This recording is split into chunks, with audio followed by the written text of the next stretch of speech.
안녕하세요. 오늘의 데일리 뉴스레터에 오신 것을 환영합니다. 1. 중국의 어두운 미래. 2. 자연의 형벌. 3. 시진핑이 비상사태를 알렸다. 한번 진실을 알아봅시다. 작년 홍수대란에 이어 올해는 가뭄으로 인해 중국 대륙이 더위로 고통받고 있습니다. 강과 호수 바닥이 보일 정도로 물이 증발했다고 하는데요. 사실 알고 보면 중국이 저지른 과거의 잘못 때문에 지금의 사태가 일어난 것이라고 합니다. 인간의 힘으로 자연을 다스리려고 했던 것이 문제라고 하는데요. 결과적으로 중국의 행동은 중국 스스로를 지옥에 몰아넣고 있다고 합니다. 대체 중국이 저지른 잘못은 무엇이며 현재 중국의 상황에 대해 지금부터 자세하게 설명해 드리겠습니다. 사내는 두 눈을 비볐습니다. 열조차도 바싹 익을 것 같은 더위가 지속되는 가운데 남자의 두 눈앞에 펼쳐진 광경은 비현실적인 광경이었습니다. 믿기 힘든 남자의 옆에 서 있던 여자도 마찬가지였죠. 단체 환각이라도 걸린 것 같은 이들의 반응은 당연했습니다. 수백 년 동안 찰랑이던 큰 호수가 한순간에 사라졌기 때문이죠. 60년 사이 최악의 폭염과 가뭄을 겪고 있는 중국에서 현재 엄청난 일들이 벌어지고 있습니다. 중국 최대 담수호인 장시성 포양호수는 더위로 인해 물이 모두 증발하는 최악의 사태를 맞이했죠. 바닥까지 드러난 포양호는 언뜻 봤을 때 너른 평원이라고 착각할 만큼 물의 흔적을 보기 어려운 장소가 되었습니다. 호수 가운데 위치한 구조물만이 이곳이 호수였다는 것을 증거하고 있죠. 중국 당국은 이번 가뭄이 예사롭지 않다는 것을 눈치챘습니다. 중국 남부의 폭염과 가뭄은 1961년 관측한 이래로 가장 지속시간이 길고 피해 범위도 넓은 것으로 조사되었습니다. 쓰촨성 러산시 양쯔강 상류민장강, 칭이강, 다투강에 합쳐지는 곳의 수위가 낮아지면서 세계 최대의 섣불인 러산대불의 받침대가 모습을 보였습니다. 평상시에는 찰랑이는 물로 인해 발을 보는 것은 불가능했으나 급속도로 더워진 중국의 기후로 인해 바닥까지 물이 사라지면서 러산대불의 전체 모습을 한눈에 담을 수 있게 된 것이죠.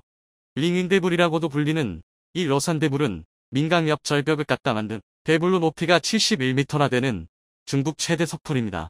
높이 3000m에 해당하는 어메이산과 한데 묶여 유네스코 세계유산으로 지정될 정도로 많은 이들이 찾는 곳인데요. 대불의 모습이 이번 가뭄으로 인해 드러나게 되면서 많은 이들이 실제 대불의 전신 모습을 보고자 이곳을 방문하는 가뭄으로 인해 오히려 관광객이 늘었다고 합니다. 양쯔강 바닥에서는 600년 전 제작된 것으로 보이는 불상이 발견되면서 중국의 귀중한 문화유산이 발견되는 성과도 있었는데요. 바위 한가운데 새겨진 불상 3개가 평소에는 물에 잠겨 있다가 가뭄으로 인해 모습을 드러낸 것이죠. 전례 없는 일들이 계속해서 중국 전역에 일어나자 중국 정부는 긴급 통지를 내리며 가뭄에 대비하기 시작했죠. 중국 농업농촌부, 수리부, 응급관리부, 기상국 등 4개 부처가 물 보존을 위한 긴급 대책 마련에 나섰습니다. 수리부의 경우 농업용 관계용수 확보를 위해 수자원 확보에 나섰고, 농업부는 변호사 자판을 확인하고 가뭄 피해를 막기 위한 사태 파악에 인력을 투입했습니다. 가을 수확을 앞두고 있는 중국은 쌀 수확을 앞두고 있는데요. 전체 가을 수확 중 쌀 수확량이 40%에 달하는 상황에서 만약 가뭄으로 인해 쌀 수확량이 평년에 미치지 못하면 중국 국민들을 배불리 먹일 수 없다는 결론에 이르게 됩니다. 우크라이나 러시아 전쟁으로 곡물 가격이 천정부지로 치솟은 가운데 쌀도 제대로 확보하지 못하면 겨울이 되어 중국 국민들 중 아사자가 발생할 수도 있는 심각한 상황이죠. 식수 피해를 보고 있다는 사례도 속출하고 있습니다. 중국 매체 차이시는 장시성에서 지난달 15일부터 시작된 가뭄 피해 때문에 중국 국민 가운데 240만 3천여 명이 직접적인 피해를 입었다고 바라보며 이 중 2만 5천 명이 식순환을 겪고 있다고 분석했습니다. 비도 오지 않은 가운데 식순환은 더욱 심해질 전망인데요. 저수지에 보관된 물도 바닥을 보이고 있기에 전력난도 예상됩니다. 실제로 상하이 인근 지역에서 수력 발전의 실패로 인해 정전 사태가 일어나는 심각한 기후 위기의 폐해를 중국은 그대로 겪고 있죠. 이런 가운데 중국 정부가 취한 대책 하나가 관심을 끌었습니다. 바로 인공강우 대책인데요. 극심한 가뭄 지역에 물을 댈 수 있게 인공적으로 기후를 조절 비를 뿌릴 수 있게 한다는 내용이 공개된 것입니다. 날씨 조작을 통해 인공적으로 특정 지역에 비를 뿌리는 기술. 인간의 힘으로 불가능할 것으로 생각했던 날씨 조절 기술은 생각보다 일찍 문명사의 모습을 드러냈습니다. 가장 처음 그 모습을 드러낸 시기는 베트남 전쟁 시기. 미국은 수송기 3대를 동원해 요드왕과 요드환 연소탄을 뿌려 북베트남 보급로인 호찌민루트에 인공강우를 조성했습니다. 소위 말하는 뽀빠이 작전이 그 시초라 할 수 있죠. 요오드환을 뿌리면 이 씨앗을 중심으로 물이 뭉칩니다. 단단하게 뭉친 물은 결국 그 무게를 이기지 못해 지상으로 떨어집니다. 원래는 자연적으로 이뤄지는 과정을 인간이 최초로 인공적으로 비를 내리게 유도한 것이죠. 그 이후 많은 국가들이 기상을 인간의 마음대로 조절하기 위해 기술 개발에 매진했습니다. 영국은 물론이고 러시아도 이 기술 개발에 혈안이 되어 있었는데요. 특히 중국이 인공강우 기술에 매료되어 연구를 진행했습니다. 그 결과 중국은 인공강우 기술에 있어서 선도자적 위치에 있을 정도로 연구에 있어 진척을 보였습니다.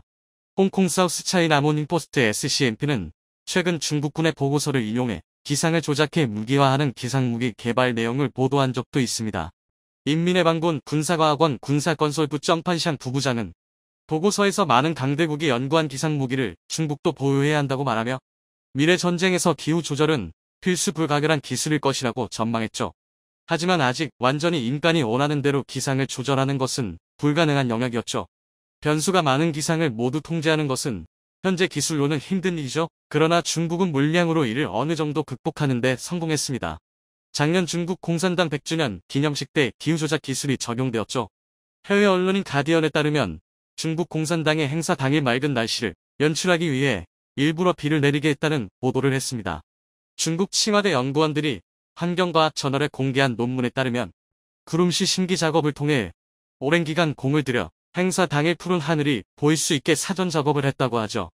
인공강우를 살포해 초미세먼지 수치가 행사 당일 3분의 2 이상 감소했고 세계보건기구 기준에 따른 대기질 지수 역시 보통에서 좋음으로 바뀌는 등 인위적인 변화가 관측될 정도로 행사 당일의 날씨를 중국 정부는 원하는 대로 통제하는 데 성공한 것입니다. 그 이후 중국 공산당은 가뭄이 들 것으로 예측되는 장소에 인공강우를 통한 기후조작을 빈번하게 시행한 것으로 알려졌습니다. SCMP의 보도에 따르면 기술 혁신을 위한 실험이자 물을 조정해 실수의 꿈을 달성하고자 했던 시진핑의 야심이 이를 가능하게 했다고 봤죠. 중국 황제의 기본 자질이라고 할 수 있는 치수, 즉 물을 다스리는 일에 시진핑이 큰 관심을 보였다고 합니다. 더욱이 기상이변으로 인해 폭우와 홍수가 빈번한 남부지방의 문제를 인공강우를 통해 해결할 수 있다고 본 것이죠. 그러나 이 실험 때문에 중국은 최악의 상황을 맞이했다고 하는데요. 진난우 중국 환경과학원 소속 연구자는 인위적인 기후 조작이 작금의 중국 가뭄 사태를 일으켰다고 분석했습니다. 인위적인 원소를 이용해 주변 수증기를 일시적으로 응집시키는 일이 지속적으로 반복되면서 자연적으로 발생해야 할 수증기 씨앗들이 사라지고 결과적으로 수분이 부족해지는 일이 벌어졌다고 본 것이죠. 그 결과 강수의 불균형과 생태계 교란으로 이어질 수 있다고 본 것입니다. 사실 기상이변이라고 할 수 있는 심각한 가뭄 사태는 함부로 기상을 조작하려고 시도한 중국이 재앙을 되돌려 받는 거라는 말을 남겼죠. 후유증이나 초래할 결과에 대해 도외시하고 당장의 결과만을 바란 중국 공산당의 행동에 초래한 재앙이라고 분석한 그는 앞으로 절대 인공강우 기술을 동원해서는 안 된다고 말했습니다. 그러나 당장의 원성이 무서운 중국 정부는 인공강우 실험을 통해 남은 물을 중국 남부지방에 뿌리려고 하는 모습을 보이며 재앙을 가속화하고 있습니다. 중국 당국도 위험성을 알고 있지만 당장의 위기를 모면하기 위해서 어쩔 수 없이 기후 조절에 들어가야 하는 상황입니다. 현재 스촨성 주변에 닥친 폭염은 중국 시민들의 불편을 초래한 것 외에도 이 근처에 밀집한 글로벌 기업의 공장 가동을 멈추게 만들었습니다. 전기차용 리튬 배터리와 태양광 패널 생산 공장이 밀집해 있어 당장 차를 받아야 하는 기업들 입장에서는 계속해서 공장 가동을 재촉해야 합니다. 당연히 이들 기업들은 중국 정부의 인공강우 기술 사용을 촉구했죠. 테슬라 상하이 공장도 리튬 배터리 공장에서 배터리를 받아야 하는데 가뭄으로 인해 공장 가동이 중지되면서 큰 피해를 입고 공산당 정부에게 가동을 촉구하는 등 전방위적인 압력을 중국 정부에게 가하고 있습니다. 중국 정부에서는 말에서 초에 인공강우 실험을 상하이 인근 지역에서 실행하는 한편 메마른 곳에 물을 채우기 위해 바닷물을 공수하는 계획까지 세운다고 합니다. 지난해 우크라이나 사태로 품귀 현상을 빚은 반도체형 희귀가스 네온의 가격이 1년 6개월 만에 결국 바닥을 찍었습니다. 전량 수입에 의존하던 네온을 국내 기업이 빠르게 국산화해 생산하기 시작하면서 수급이 안정화된 영향 때문입니다. 지난 24일 관세청 무역 통계에 따르면 지난달 국내에 수입된 네온 가격의 톤당 가격은 최고가를 찍은 지난해 6월 290만 달러 약 37억 원보다 무려 99% 하락한 53,700달러 약 7천만 원을 기록했습니다. 하락세를 이어오던 지난해 12월 58만 3,900만 달러가 비교하면 한 달 만에 10분의 1 수준으로 폭락했습니다. 그러자 폭리를 취하던 중국 업체들이 국내 가격보다 30% 정도 다운된 가격을 제시하면서 바짝 엎드렸지만 한국 업체들은 한국 선물 사용하겠다며 대부분 거부한 것으로 알려졌습니다. 반도체 생산이 크게 줄어들면서 국내 생산과 러시아산으로 상당수 충당이 되자 중국산을 대부분 배제한 것입니다. 문제의 발단은 지난해 2월 시작된 무전쟁으로 인해 네온 수급이 어려워지자 이를 노린 중국 업체들은 가격을 수십 배나 크게 몰렸습니다. 이 기회에 한몫 잡겠다는 것이었습니다. 그런데 한국 반도체 업계가 분노한 것은 자국 업체들에게는 종전 가격으로 판매했지만 한국 반도체 기업들에게는 최고 55배 몰린 가격으로 폭리를 취한 때문입니다. 네온은 웨이퍼 반도체 원판 위에 빛을 이용해 미세한 회로를 새기는 노광 공정에 사용되는 엑시머 레이저의 주재료입니다. 반도체 공정에서 필수 원료로 꼽히지만 지난해 하반기까지만 해도 삼성전자와 SK하이닉스 등은 러시아, 우크라이나, 중국, 미국 등에서 전량 수입에 의존했습니다. 그동안 한국은 전 세계 희귀가스 생산량의 70% 이상을 점유한 우크라이나, 러시아, 그리고 중국에서 주로 수입했지만 러시아 침공으로 인해 수급에 어려움을 겪었습니다. 이에 국내 기업들은 지난해 2분기부터 평년 대비 40배 이상 폭등한 중국산 희귀가스를 어쩔 수 없이 들여오면서 지난해 중국산 수입 비중은 전체 수입량의 80, 100%까지 늘었습니다. 그 사이 네온 가격은 지난해 6월 전년 대비 약 55배 오른 290만 달러 약 37억 7,500만 원로 최고치를 찍었습니다.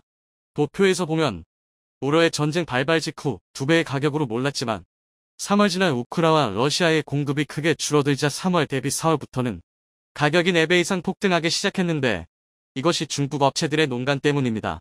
반도체 칩 생산에 반드시 필요한 가스이기 때문에 국내 삼성이나 SK 등이 당장 다른 공급망이 없다는 것을 알고 있는 중국 업체들은 이후부터 부르는 게 값이었습니다. 6월에 290만 9천 달러까지 치솟았고 9월까지 240만 달러를 오르내리다가 국내 업체들이 네온가스를 국산화하고 양산을 시작한 10월부터 크게 하락하기 시작했습니다. 이번 성과의 1등 공신은 포스코 TM시스템입니다. 양산은 2019년 말부터 약 2년 동안 네온 생산물 준비해 오고 있던 와중에 수급 불균형으로 희귀가스 가격이 천정부지로 뛰자 국산화 기술 개발에 속도를 냈습니다. 두 회사는 작년 8월 말 시운전 등을 거쳐 제품 품질 평가를 마쳤고 10월부터 양산물 시작해 국내 업체들에 공급하기 시작하면서 가격을 크게 낮출 수 있었습니다. 국내 업체들의 공급하기는 많이 부족한 양이지만 이렇게 생산된 국산 네온은 전량 삼성과 SK 등 국내 업체에 공급되고 있습니다. SK하이닉스는 국산화로 양산이 시작되자 네온 사용량이 40%가량을 국산으로 대체했고 양산이 더욱 늘어나는 모레에는 이 비중을 100%로 늘릴 계획입니다. 한편 워닝머티리얼즈, 솔머티리얼즈 등 한국 기업들도 네온 등을 일부 공급 중인 것으로 알려져 있습니다. 그렇게 국산화가 빠르게 진행되면서 중국산 희귀가 수입 비중을 크게 줄이자 중국 업체들은 세계 반도체 점유물 1위 국가인 한국에 소외당할까 하는 기색이 역력하다는 것이 업계 관계자의 말입니다. 지난달 국내에 수입된 네온은 전량 러시아산입니다. 여기에 반도체 업황이 지난해 하반기부터 본격적으로 악화하면서 네온 등 희귀가스 수요 자체가 줄어 국산 가스와 러시아산만으로도 수요를 채울 수 있을 것으로 보입니다. 반도체 업계 관계자는 중국의 가정 행태와 러시아의 희귀가스 수출 제한 조치 연장 등으로 국내 반도체 공급망이 흔들릴 수 있었지만 한국 소재사가 발빠르게 대응하면서 피해를 최소화할 수 있었다. 고 설명했습니다. 이런 네온가스의 수급에 홍역을 치른 SK하이닉스와 삼성전자는 네온에 이어 전량 수입에 의존하는 제논 XE 가스까지 국산화를 추진하고 있습니다. 제논은 3차원 3D, 수직 구조 V 랜드 플래시 등 첨단 반도체, 식각 공정에 필요한 희귀에 쓰이고 식각은 노광 이후 웨이퍼에 새겨진 회로 외부의 불필요한 부분을 깎아내는 과정입니다. 현재 전량 미국, 중국, 프랑스, 러시아, 우크라이나 등의 수입에 의존하고 있습니다. 포스코템은 2023년 하반기까지 제조 기술을 확보한 뒤 2024년부터 생산에 돌입할 계획입니다. 한편 미국은 중국의 반도체 굴기를 제재하고 있다고 선전하지만 한편으로는 러시아나 중국은 무회로를 통해 군사무기 제작에 필요한 반도체 등은 별다른 어려움 없이 확보하고 있는 것으로 월스트리트 저널 WSJ 보도했습니다. 중국은 무기의 제작에 필요한 24나노 이상의 반도체 등은 자체 생산하고 있기도 하지만 그 이하의 반도체 등도 국제시장에서 구입하고 있다는 것입니다. WSJ는 또한 미국과 서방이 우크라이나 침공에 대한 제재로 러시아에 대한 반도체 수출을 금지했지만 러시아는 중국과 튀르키예 등의 루트를 확보해 반도체 제재의 공백을 거의 메우고 있다고 보도했습니다. 유출된 러시아 세관 자료에 따르면 지난해 말 러시아의 반도체와 반도체 부품 수입량의 절반 이상이 중국에서 수입됐는데 이런 현상은 중국 해관 총서 세관 자료에서도 확인됩니다. 중국이 공개한 해관 총서 자료를 보면 지난해 중국에서 러시아로 수출된 직접 헤로아이씨는 오히려 약 2.4배로 불었습니다. 또한 중국은 나토 회원국이면서도 러시아 제재에 동참하지 않고 있는 튀르키예를 통해 추가로 러시아의 반도체를 무해 수출하고 있는 것도 확인되고 있습니다. 특정 반도체들의 경우 튀르키예에 대한 수출량은 2배 이상 늘었는데 이 기간 튀르키예에서 이들 품목과 유사한 반도체의 러시아 수출량은 320만 달러로 2021년 7만 9천 달러에 비해 약 40배로 폭증했습니다.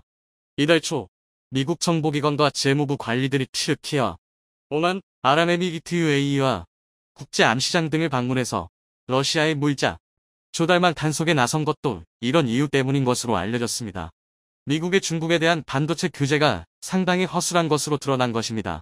또한 중국 최고 핵무기 연구기관은 시장의 특성을 간파해 수십 차례에 걸쳐 미국의 첨단 반도체를 사들인 것으로 드러났습니다. 월스트리트 저널은 지난 29일 중국의 핵무기 연구기관인 중국 공정물리연구원 캡이 미국에서 생산한 첨단 반도체를 상당량 확보하고 있다고 보도했습니다. 캡은 1997년 미국 수출 블랙리스트에 몰랐고 캡이 운영하는 10개 법인에도 미국 반도체를 수출하지 못하도록 규제하고 있지만 캡은 별다른 문제 없이 중국 내 재판매업자를 통해 미국의 첨단 반도체를 우회 구입했습니다. 조달한 대부분의 미국산 침은 7나노에서 14나노 크기 첨단 고성능 제품으로 TSMC에서 만든 것으로 알려졌습니다. 월스트리트 저널은 캡이 구매한 첨단 제품들은 국제 암시장뿐만 아니라 중국의 전자상거래 플랫폼 타오바오를 통해서도 쉽게 구매할 수 있었다고 보도했습니다. 전 미 상무부 관리인 케빈 몰프 국제무역 전문 변호사는 월스트리트 저널에 해외 거래의 경우 미국의 수출 통제를 집행하기가 극도로 어렵다고 하면서 특히 국제연금 시장에서는 못 구하는 것이 없다 고 일축했습니다. 또한 미국 정부가 중국 제재를 외치고 있으면서도 뒤로는 민감한 첨단 기술의 대중국 수출을 대부분 허가한 문제가 드러났음에도 6개월이 지나도록 아직까지 수정되지 않고 있다고 WSJ 지적했습니다. WSJ는 지난해 8월 미 상무부 자료를 이용해 정부의 사전 승인을 요하는 기술 관련 품목 중 94%, 약 2,652건이 허술한 통제로 중국에 수출되고 있다고 보도했습니다. 국가 안보를 위해 만든 수출 통제가 전혀 이루어지지 않고 있다는 얘기입니다.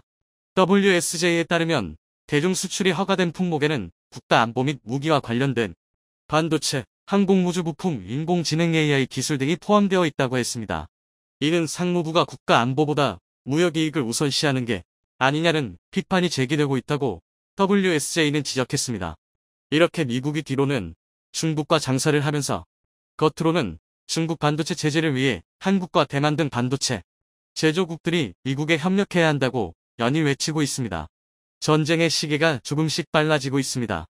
지난 2022년만 해도 미 싱크탱크 등 연구기관과 전문가 집단은 2027년쯤에야 미중 전쟁이 발발할 것이라고 추정했는데요. 그런데 2023년 초에는 시시스가 24개의 시뮬레이션을 통해 2026년에 양안전쟁이 발발할 것이라고 예측했습니다. 그리고 채 한 달도 지나기 전인 1월 27일, 1년이나 더 앞당겨져 2025년에 전쟁이 벌어질 것이라는 주장이 등장했습니다. 이는 대한민국의 도통 심각한 문제가 아닐 수 없는데요. 사실 2027년 양안전쟁 발발설이 나왔을 때만 하더라도 대한민국의 최대 개입은 하병선일 것이라는 의견이 지배적이었습니다.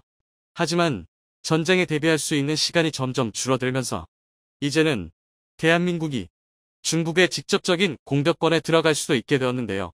그래서 준비했습니다.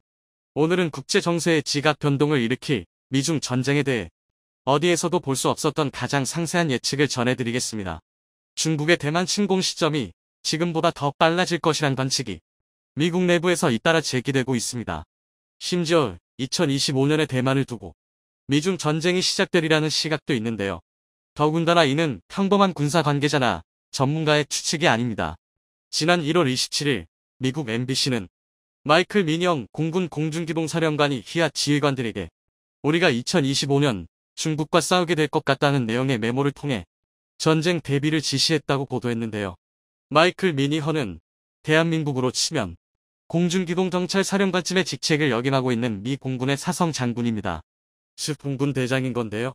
두말할 것도 없이 미 공군 수뇌부 중에서도 최고 위급 핵심 간부이며 그렇기 때문에 마이클 미니헌의 발언은 남다른 무게를 갖습니다. 게다가 마이클 미니헌의 주장은 대단히 합리적이며 또 전략적입니다. 그도 그럴 게 2024년은 대만의 총통선거와 미 대선이 동시에 치러지는 해입니다.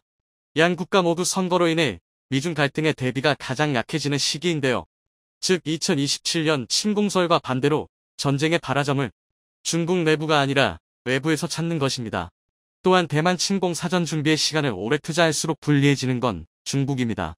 현재 가장 가능성이 높아진 대만 침공 시기는 미국 전략국제문제연구소 CSIS가 주장한 2026년인데요. 또한 CSIS는 24개의 가상 시뮬레이션을 통해 양안전쟁의 결과를 예측했습니다. CSIS 공개한 시뮬레이션 결과에 따르면 약 3주간의 전쟁으로 미군 측에서만 3,200명의 병력이 전사하고 항공모함 2척 파괴, 기타 함정 최대 20척이 파괴되는데요. 또한 전쟁에 휩쓸린 한국에서만 주한미군 4개 전투비행대대 중 2개 대대가 증발합니다. 또 대만에서는 3,500명의 병력이 전사하고 함정 26척이 파괴될 것이라고 추측했는데요. 이 반면 중국의 피해는 병력 10,000명 전사, 함정 138척 파괴, 항공기 155대 파괴로 내다보았습니다. 한마디로 정리하자면 중국 해군은 사실상 괴멸하며 미국 또한 씻을 수 없는 손해를 입게 되는 건데요. 볼 것도 없이 이로 인해 미국의 영향력은 극도로 위축될 것입니다. 미우나 고우나 미국이 만들어낸 국제 정세의 균형에 상당 부분을 담당하고 있는 대한민국의 입장에서는 사회 경제적으로 엄청난 혼란이 예상되는데요. 안보적으로도 가장 약해지는 순간이 될 것입니다. 그런데 여기서 진짜 문제는 바로 미국의 대책입니다. 미국 정부는 우크라이나의 항전 모델을 그대로 대만에 적용해서 중대형 전투함, 장거리 미사일 대신 제블린, 스팅어 등 보병 휴대용 대전차 대공 무기와 단거리지대 공 미사일을 대량으로 확보하라고 조언했습니다. 러시아군을 국토 깊숙이까지 유인했다가 대대적인 반격을 가한 우크라이나처럼 유사시 대만도 중국의 유격전과 소모전을 강제하라는 주장이었는데요. 그러나 CSIS는 단 한 번의 시뮬레이션도 대만 내륙에서 난전이 벌어지는 상황은 없었다며 미국 정부의 조언을 강력하게 비판했습니다. 서로 다른 전장과 목적을 갖는 양안전쟁에 우크라이나 전쟁의 모델을 적용할 수는 없다는 건데요. 그도 그럴 게 애초에 중국은 대만 점령에 2시간의 시간 제한을 걸어두고 있습니다. 이 말도 안 되게 짧은 시간은 미 태평양 함대와 대한민국의 주둔 중인 주한미군의 공중전략, 그리고 주일 미군의 해상 전력이 대만에 도달할 때 걸리는 최소 시간인데요. 이를 바탕으로 중국은 6단계의 대만 침공 시나리오를 구축하고 있습니다. 먼저 1단계는 회색지대 구축입니다. 영해와 영공을 침범하고 통신 케이블을 훼손하는 등 침공 위협도를 오고 대만을 국제사회에서 고립시키는 건데요. 다음 2단계는 중국 푸젠성에서 약 9km 떨어진 대만 마주섬과 6km 떨어진 금문도를 점령하는 것입니다. 그리고 이를 인질로 잡고 대만의 흡수통일을 제한하게 되는데요. 아직 본격적인 전면전의 상황이라 볼 수 없는 무력점거 상태고 대만은 당면이 흡수통일 제한을 거절할 것입니다. 이어서 3단계, 사태가 심각하게 돌아감을 파악한 미국과 한국, 일본이 대만 지원 준비에 나서지만 중국이 한 발 빨리 움직여 대만 주변 해역과 공중에 허가받지 않은 비행기나 선박의 진입을 통제합니다. 지난 2022년 8월 낸시 펠로시 하원 의장의 대만 방문에 불만을 품은 중국이 대규모 군사 훈련을 빙자해 봉쇄 작전을 펼쳤던 것과 굉장히 유사한 상황이 펼쳐지는 건데요. 4단계는 대만의 완전 봉쇄이며 5단계는 본격적인 무력 행동을 자행합니다. 중국에서 대만 주요 전략시설에 미사일 폭격을 가하는데요. 끝으로 6단계에서는 대만 점령을 위해 상륙 및 공수부대를 투입하고 주한미군 기지, 광, 주일 미군 기지 등의 대규모 폭격을 가해 미국의 대만 지원을 저지합니다. 바야흐로 동아시아에 속한 모든 나라가 참전하는 최대의 전쟁이 발발하는 것입니다. 하지만 실상은 계획대로 흘러가지 않을 것입니다. 중국에서 선전 포고도 없이 곧바로 대만의 상륙작전을 펼치고 미군의 움직임을 보다가 대한민국, 괌, 오키나와에 곧바로 폭격을 가해버릴 텐데요. 왜 남의 나라 전쟁에 우리가 피해를 봐야 하는지 억울할 수도 있지만 결국 대한민국 또한 전쟁의 당사자가 되는 것입니다. 양안전쟁은 결코 남의 일이 아닙니다. 실제로 이미 미국은 양안전쟁 발발 시 주한미군 투입을 확정 지어놓고 있습니다. 그리고 중국에서 이를 가만히 두고 볼 리가 없습니다. 그렇다고 미군을 나가라고 할 수도 없는 노릇입니다. 이는 그저 중국의 일부를 자처하는 것과 다를 게 없는 꼴입니다. 이제 대한민국은 남에게 보호받아야 하는 나라가 아니라 남을 보호해야 하는 위치에 올라섰기 때문인데요. 결국 한국은 적극적인 참전을 선택할 수밖에 없습니다. 아이러니하게도 국제사회에서 한국의 영향력을 올리기 위해선 미군의 피해를 최소화해야 하는 건데요. 물론 정반대의 의견도 있습니다. 중국은 단 한 번도 상륙작전을 진행해 본 적이 없습니다. 더군다나 제대로 된 현대전을 치러본 경험도 없는데요. 전쟁을 하겠다며 설치고 있지만 되려 무리하게 미국의 군사력을 쫓아가다 가랑이가 찢어질 수도 있습니다. 실제로 대만전 해군사령관은 오히려 양안전쟁의 가능성이 작다고 일축하고 있습니다.